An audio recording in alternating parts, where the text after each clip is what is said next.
Welcome to Career Canvas with Sandra Yuk-Sim Wu, where creativity meets strategy to shape a career and life you love. Today, I'm excited to introduce Amri Murray, an extraordinary guest and shining example of women in leadership. During her maternity leave, Amri made a bold decision that completely shifted the direction of her career.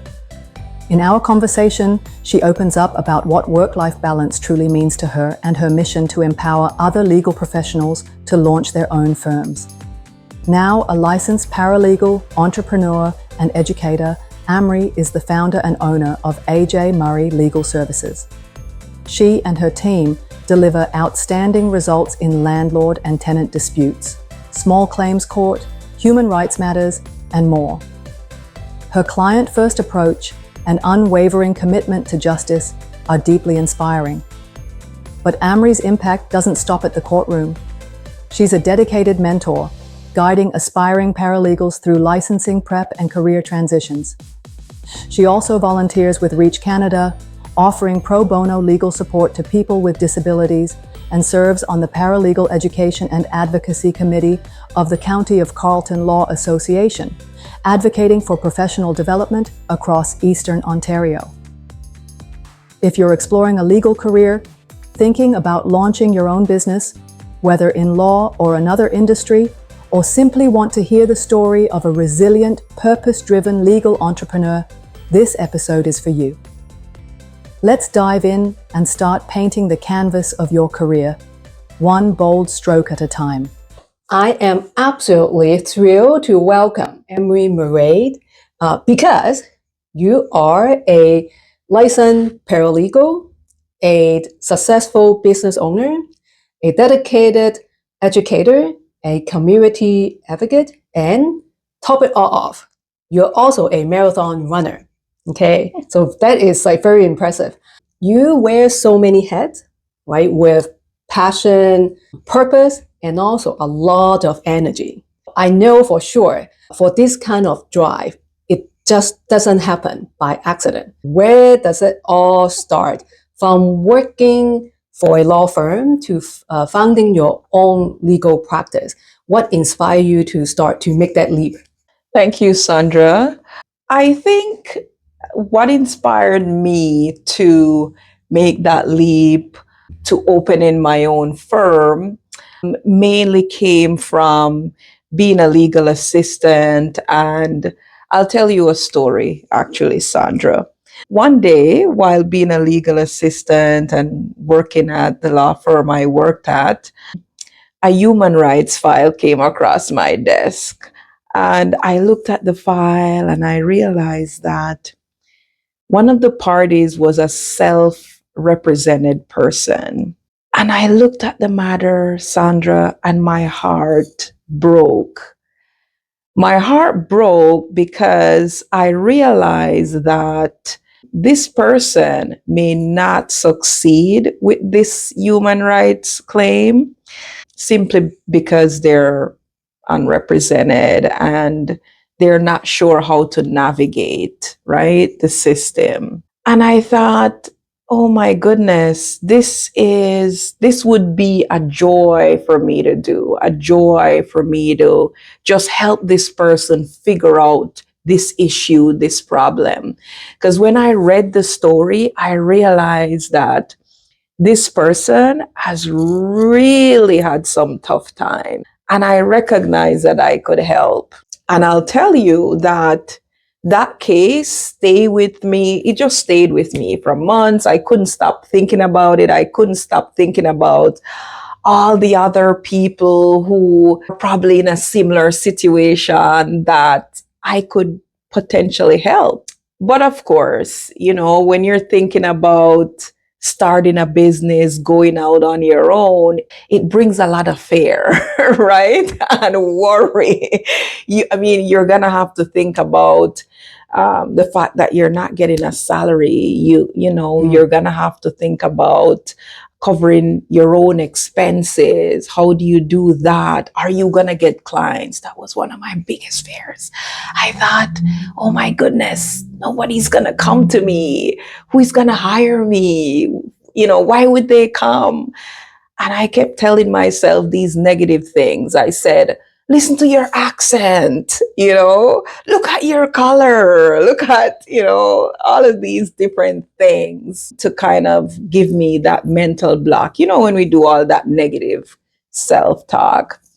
And I said to myself, well, I think people may value just the fact that I'm able to help them. And, all this attention to the other things may just fade away. People may not even see it. So I'll give it a try. So I fought and fought with myself for a long time. And then I just made the leap.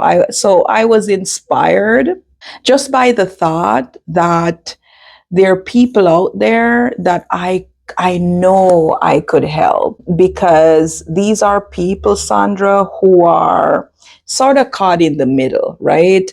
They don't qualify for legal aid, or they can't hire, let's say, a lawyer who wants a $10,000 retainer, right? So we're talking about, the regular everyday people who really are stuck in the middle because they can't go to legal aid, they can't go, they're in the middle. So I thought there are just too many of them.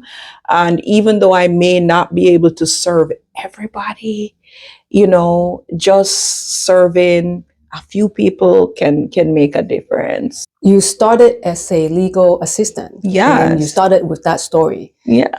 And then you became a licensed paralegal, right? Mhm. And then I think you work in a law firm to gain your experience, like over 5 to 7 years, and then you make that leap. Yeah. So I started at the very bottom, from like the accounting department, actually, right? In the law firm. Yeah, we all start from the bottom. from the bottom, collecting on accounts receivables, and just listening and learning. And then when I went on maternity leave, I decided to take the paralegal program. The paralegal program was 1 year, maternity leave is 1 year.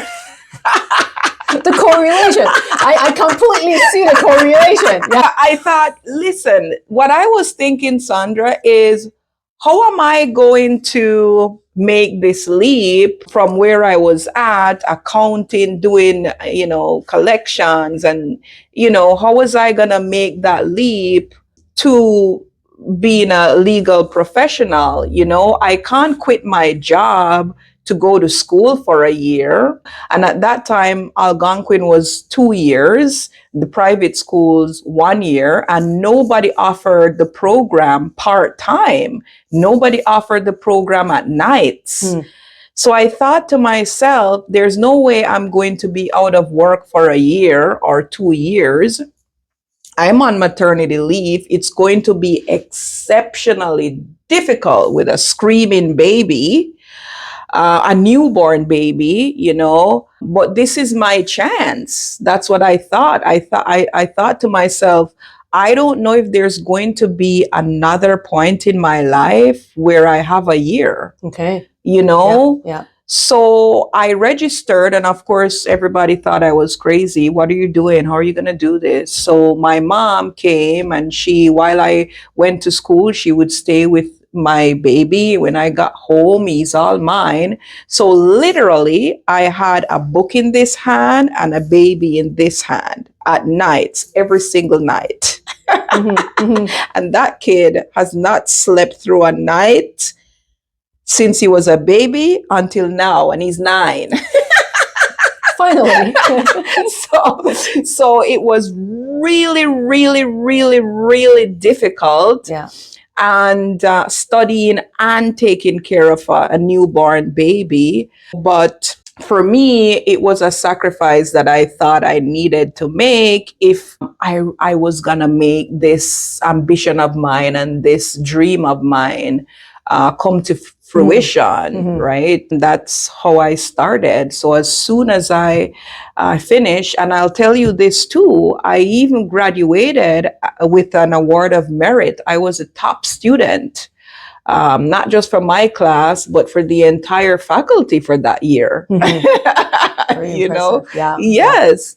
I finished, and the following, only maybe a year and a half later, I opened my own practice. Yeah. It's not only, it's actually very quick. Yes, yes.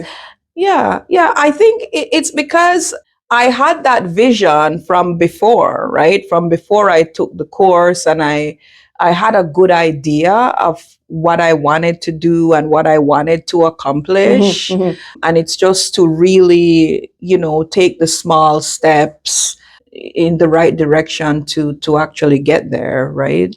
Yeah, it's very courageous. You figure, you're taking that 1 year maternity leave, like that is your chance. Yes. You took it. You have that vision in your head that you want to start your own legal practice. Exactly. Even though at that time, I was still fighting with myself. Can you really do this? Are you going to be able to really do this? Are you crazy? This is too risky. What makes you different from everybody else? Go take a job. But I fought back. I've learned how to build mental strength, right? It's so important. It's never any business person that you see out there. It's never just about going out there and starting a business and knowing how a business runs. It's never just about that. You have to build yourself mentally. Yeah. You exercise your body to keep yourself physically fit. You also have to exercise your mind to keep your mind physically fit, so that you can control a lot of these negative self-talks, and you can feel strong enough to take a risk and stick to it and keep your momentum and maintain discipline, so that you can maintain consistency, right? Because that's the key. Yeah, that's good. Later on, I want to loop back to like the mental health topic and also the work-life balance. Yes. But now what you have said perfectly segues into the next question. Yeah. Because you have worked across like different areas of law, like from insurance to human rights. And you talk about, like exercise, your body and your mind, right? So to keep yourself sharp. Tell us more about your approach in terms of like keeping yourself sharp and how to improve your problem solving skill and customer service. As I said just now, when it comes to business, a lot of it has to do with your mind. And for me, I found that keeping my body physically fit plays into keeping my mind physically fit as well. And that leads into, it translates into how I relate to people. I say this because if you can, for example, I exercise for my physical body, I meditate for my mind. Running is also, for me, a good source of, dealing with stress, keep taking care of your mind as well as your body. And I've found that by doing these things, it helps you create a certain amount of calm. It's not that you're never going to get upset. You're going to get upset. You're going to shout. You're going to do all the things that a human being does, and you're going to exhibit the human emotions. But what I'm saying is, when you're relating with people, you're better able to appreciate and see where people are coming from. You're able to empathize more. You're able to relate in a more, not just calm, but more relaxed, so that your interpersonal relationships, they're not forced, right? You're more genuine, I found, as a person. When you're talking with someone, you're no longer so focused on trying to be this thing that you read in a book or the business part of it. You're more relaxed, and you can deal with people the way how you would want to be treated, because you're focused on your own personal development too, and what would you want for yourself. because this is how I approach my clients and my client matters. I treat every single client the way how I would personally want to be treated, right? For example, people come to me because I'm expected to understand the legalities of certain matters. If I want to fix something in my home, I go to a contractor who should know how to fix something in my home. Now, when I go to a contractor, I want them to do a good job and treat me as if it's their own home that they're repairing. So when my clients come to me, it's the same thing. They come to me for my knowledge, my expertise in my area, and that's what I give. And I also give that part of me that would want the same thing if I was going to somebody else for a different service. It doesn't matter your profession. I think for a lot of us, after a while, we get lost in it, meaning we no longer see people for people. We see it as a task. We only see the task. It's easy to get lost like that. And then you sort of lose your purpose, and you sort of lose your connection with people and what this is really about, which is really helping. Because, like I've said, from doing it over and over and over and over, if you don't create some kind of mental strength, focus on trying to bring yourself back to why you are doing what you're doing, it's so easy to get lost in just the task. So then it just becomes a file, and you're saying, oh, this is my file, and not this is Miss Brown who has this issue. Three things come to mind that you have learned in your journey that you can advise other people who are considering starting a business, whether or not they're in legal. It could be in any other field. Because you talk about empathy. Is there anything else? Yeah. So for me, for anybody starting a business, whether it's a legal business or whatever business it is, I think the number one tip, Sandra, has got to be personal development. Personal development. Yes, I think that without a strong sense of self, right? Without a strong mental capacity, it means that when adversities come and they are a part of life, you may not have the fortitude, you may not have the resilience, you may not have the strength to overcome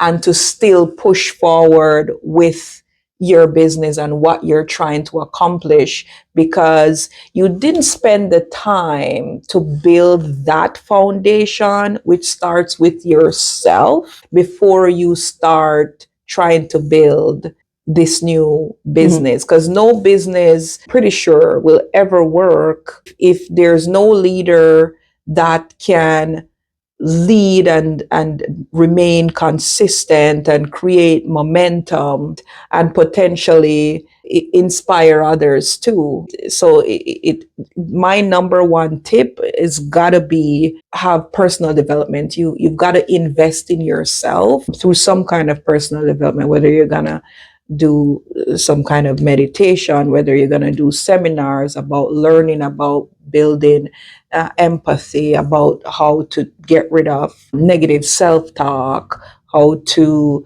be resilient. Before you started recording, I was asking you about Jay Shetty, which is is a self-development podcaster that I like to listen to. And so it's important for people to, spend time doing things kind of like that, listening to things that empower and uplift you. Yeah, that would be my number one tip. And then my second tip would be knowledge. It's so critical to, if you're going into any field, any area, it's so important to learn that area upside down, sideways, backwards, forwards, right? So that you are competent. And then the third thing, because you mentioned three things, is obviously what I mentioned earlier about interpersonal relationships and treating people the way how you would want to be treated. It's about genuinely caring and genuinely helping. Help ourselves first so that we have what it takes to help others. I went through that valley and I forced myself to write a message, tell myself who I am, what I'm good at, 3 things I like about myself, what are my ambitions, and why I believe I can do it. Yes. So I actually wrote it down. Every day before I start, like I will read it to myself. Good. I needed to hear it in my own voice. Yes. That's pretty good. Yeah. That's a very effective tool, actually. And this way, if someone tells you, Sandra, you cannot, you already know within yourself you can. And so whatever that person says meant nothing to you. It sort of just bounced right back off you, right? So this will be like my technique is like you said, we hear voices from other people, negative voices. And you'll hear them. Yeah, I hear them. So I need to hear my own voice saying the opposite. Exactly. Because otherwise, what's going to happen is that you're going to become a reactor, meaning every time someone says something, you're going to react to it. Either you're going to contemplate it, think it to be true, take it to be true, or it haunts you. But if you've already reinforced the positive side of who you are and you already know who you are, it matters not what anybody else says, what anybody else thinks, because you're so sure and so confident in yourself. And people may even tell it to you, Sandra, like, oh, you're so sure of yourself. Yes, I'm sure of myself. Why not? And I like it too. Earlier you mentioned you have family. So work-life balance is not just you. It's not just you and your work. It's you and your work and your family. How do you manage that? So I try not to overthink it too much. The reason I say that is lately I realized that this work-life balance phrase floats around a lot. For me, the meaning I give to it is probably going to be a little bit different from what other people give to it. For me, work-life balance doesn't necessarily mean that every day I'm going to be at work for 9 and leave at 5. That's balance. Work-life balance means that, one, you're taking care of yourself mentally. 2, you're taking care of yourself physically. 3, you're working towards your goals and ambitions so that you have a purpose for why you're here. And every day when you wake up, you feel happy that you're awake and you can jump out of bed because you have a purpose, you have something to go do, and somebody's waiting for you. People around you that care for you, that you care for, right? That you give of your time and energies, because you mentioned family. I have 2 boys. And so I give them my time and my energy. So it's not, I'm not going to tell you that my balance is I come to work at 9 and then I go home at 5 and I do dinner. But that's not what it is for me. I make time for my kids. So it's not that I'm a workaholic. I don't want to give anyone that impression. I'm far from it. Actually. Right? I'm a business owner who is not a workaholic. I'm not a workaholic. Well, I'm not a workaholic. I believe that the people in your life are the most important part of your life. That's the only thing that in the end really does matter. You know what I mean? You've never heard of someone on their dying bed and they're thinking about something that they need to draw for work. They're going to think about their kids. That's what is going to be important. So for me, I try to create a routine for myself, but if it doesn't work, I don't kill myself and argue and tell people, oh, I have to have balance. So for me, I guess all runners are early risers. I get up really early. My clock goes off sometimes 4:30, sometimes 4, on some days 5, but I try to get up by at least then. On the weekend maybe 6, because I in the winter, like now when it's cold, I go to the gym. I do yoga every single Monday. And I'm training for 2 marathons. I'm training for the Toronto Marathon and for the Ottawa Marathon. So I have to get up early because there's no other time. You have to train, yeah. Right? And then, I get my kids ready for school. I take one to school, then I take the other to his school.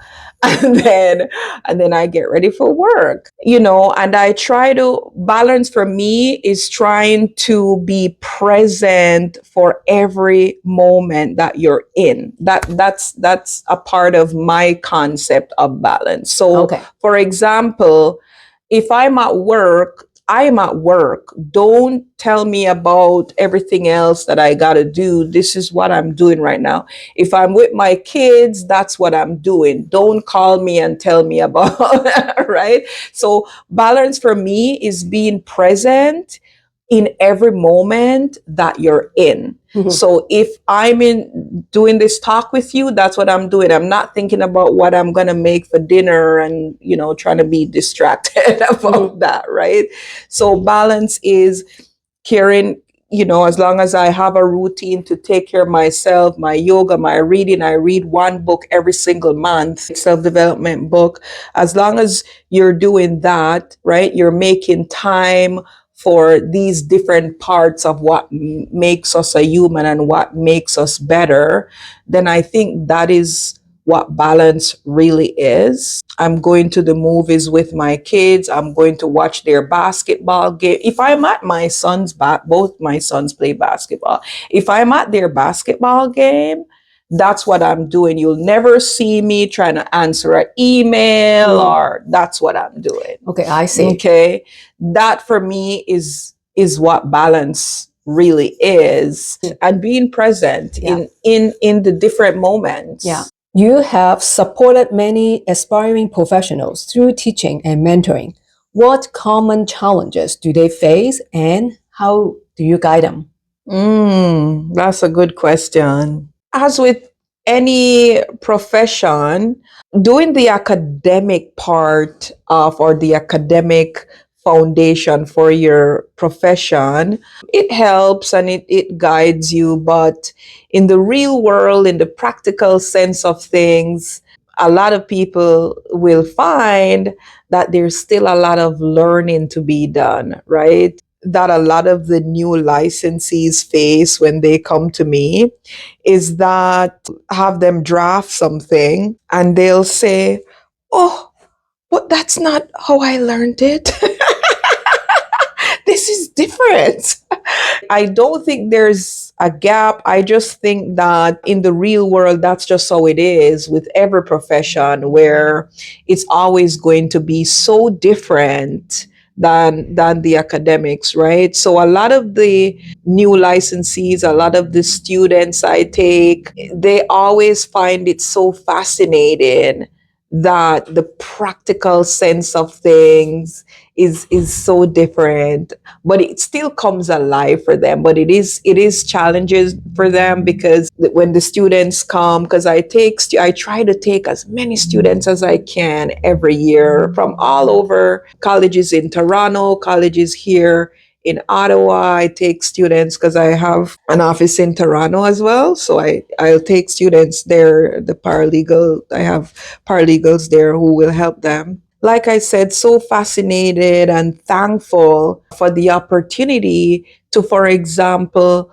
go to a settlement conference. I'll tell you this, that this is another challenge that they face, is that when it comes to proceedings that's not open to the public, when they start practicing, if they didn't have the opportunity to go with someone like myself, to go with, another professional, once they start practicing, they have to go on their own and they don't know what to expect. Because a settlement conference, for example, is not open to the public. To actually have an opportunity to see what happens at a settlement conference, you would have had to go while you're on your internship, or you started with someone who you can go. And that's a challenge for a lot of new licensees, is knowing what to do when they go to proceedings that aren't open to the public and they never had an opportunity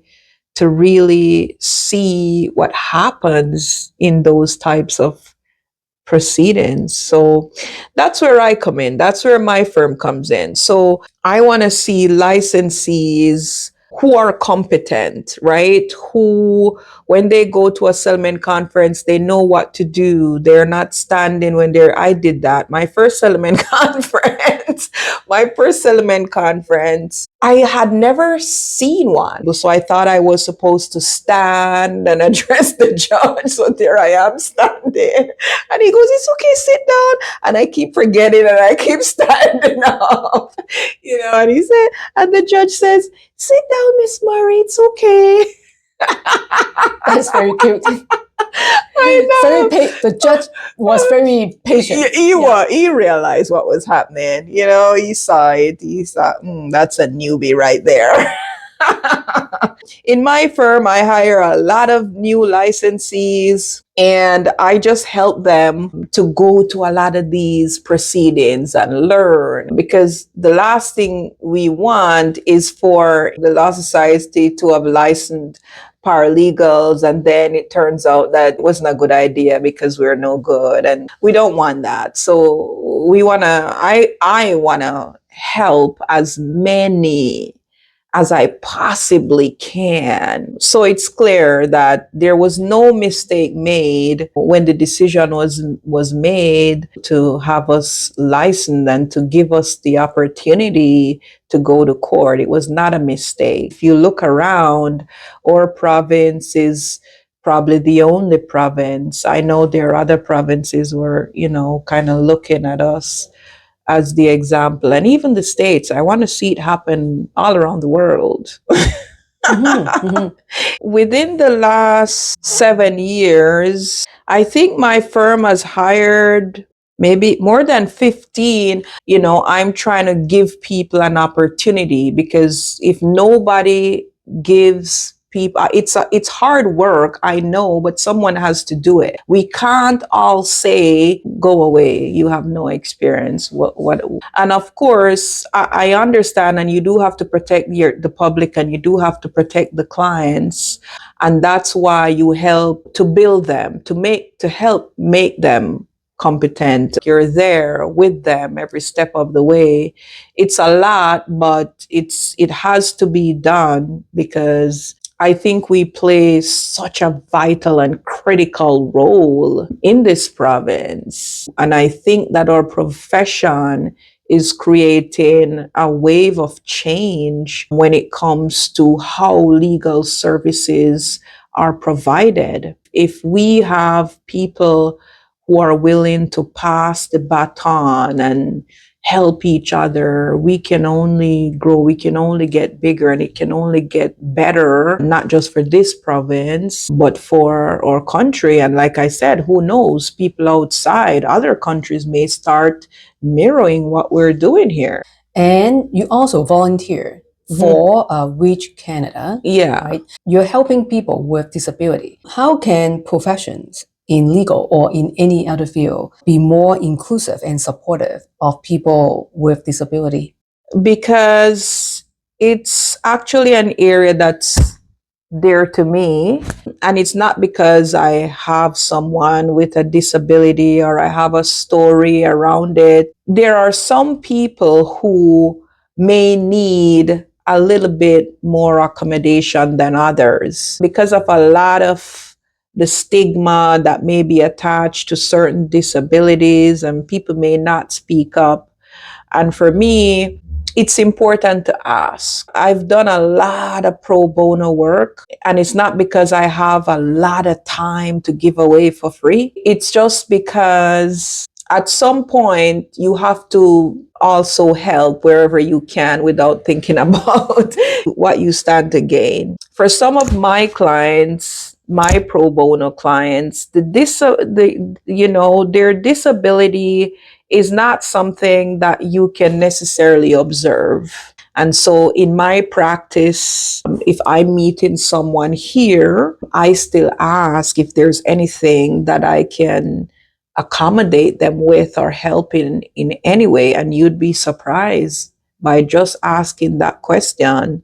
What is your broader vision for your business? And also, what kind of change and impact that you want to create in your business, in the legal profession, in the community, if sky is the limit? Yeah. So I'll tell you, okay, because it's something that I'm actually working on. That's good. You have a plan, right? I have a plan. You have a plan. Yeah. I have a plan. So I've been saying it for a very long time, that which is a part of the reason why I started this firm, but I'm just one person, right? I can't do it alone. And my vision is to see a lot of paralegal firms, just really big firms. The reason that's my vision is I think this profession is growing, will continue to grow. My dream, my vision is to create a program where I can mentor people, help people who actually want to build firms, but they're hindered by fear. They're hindered by the know-how. They're worried about failing. They're worried about how long it's going to take. If you have someone who's done it before and can tell you, then you're going to cut time in half for yourself. You know what I mean? Because all those mistakes that I make, you don't need to make them, because here I am telling you what the mistakes were, how to do it, what not to do, right? So you're going to cut time in half. So what I want to do is create a program for those people who have that ambition. It's not for people who want to look for a job. It's for people who have that mindset and ambition, who want to create a firm. Then I can help them to do that, because like I said, what we want is a lot of, not just 2 firms in Ottawa, not just 4. My vision is to see it become something that's just a norm worldwide. It's just normal to have big paralegal firms where people, middle class people who are stuck in the middle, have somewhere to go. You don't necessarily have the courts being flooded with self-litigants. A matter that can take 1 hour is taking 3 hours because the judge needs to stop and explain everything to the self-represented person. That's my vision, Sandra. If the sky was the limit. Entrepreneurship for legal professionals. Exactly. Yeah. Exactly. And I think it can happen. Thank you so much for joining us on this episode of Career Canvas with Sandra Yuk-Sim Wu. Amri Murray's story is a powerful reminder that leadership, impact, and balance are not only possible, but deeply intertwined. From founding her own legal practice to advocating for accessibility, mentoring the next generation, and maintaining her own rhythm of work and life, Amri shows us what's possible when you lead with purpose and perseverance. Whether you're starting out in law, building your own business, or simply looking to make a more meaningful impact in your field, I hope this conversation sparked something for you. If you found value in today's episode, please follow, share, or leave a review. It helps others discover stories that inspire and empower. Until next time, keep learning, keep growing, and keep shaping a life and career you love.